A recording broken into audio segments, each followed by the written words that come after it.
is a real small issue, but it's definitely worth the conversation. What's going on? Rashid here. Vessels of Truth video blog.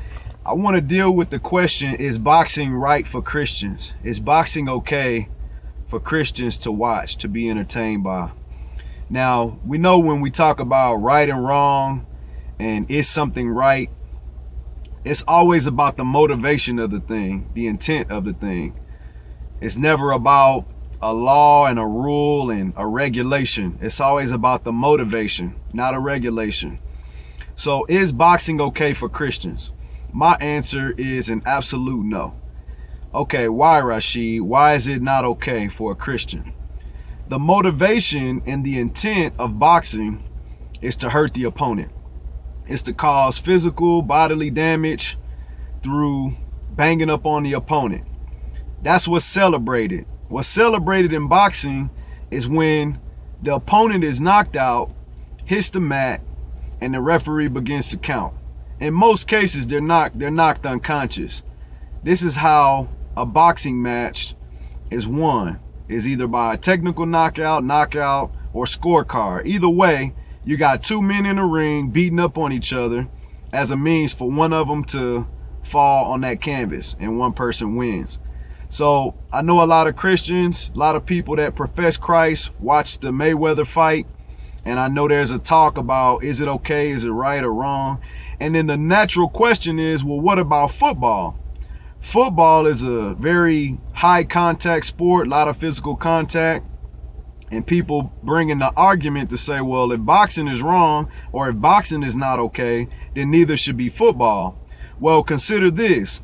In football, when somebody's hit head to head or knocked unconscious, the crowd gets quiet. Everybody starts looking like, man, I wonder if the guy's going to get up. And when he gets up, everybody applauds. So the thing that's applauded in boxing is not applauded in football. They got rules against it. They got padding. They got helmets. They have things in place to protect them from the very thing that boxing celebrates, which is knocking a person out. Anytime somebody does get knocked out, they got penalties, they got fines, they get kicked out of the game. There's all types of ramifications that take place from a person hitting somebody in the helmet, seeking to cause bodily harm or actually seeking to damage the person. And you got a lot, it's going on more. The NFL is constantly changing rules to accommodate players not being hit that way. So is boxing okay for Christians? No. Why? Because God is not pleased with somebody, with two men in the ring, two women in the ring, beating each other's heads until one of them is knocked out.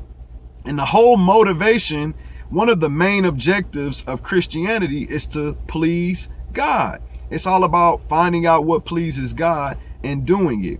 And I can assure you with absolute 100 positivity that God is not pleased with boxing. He's not pleased with boxing. From the simple fact that one person is going to be knocked unconscious. Look at it, Muhammad Ali. His whole lifestyle has been altered because of this sport. Now, have football players' lives been altered because of football? Yes. That's still the nature of the sport. It's still a contact sport.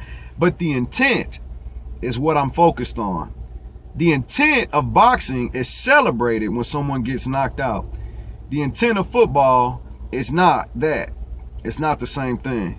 So I had to deal with this last year. Somebody called me out on it. I took it to the Lord, and God showed me his heart concerning this issue. And you know what? We got to be accountable. And I'm putting this out there. I'm confronting it because I see it as an issue that people have. And a thing of violence like boxing should not be celebrated by any Christian. So I hope you'll hear and consider this in your heart in a real way, because this is something that should not be so for any believer. God bless you. Keep on pressing forward in the Lord. All right. Scripture actually addresses this in 1 Timothy 3, verse 3. Check it out.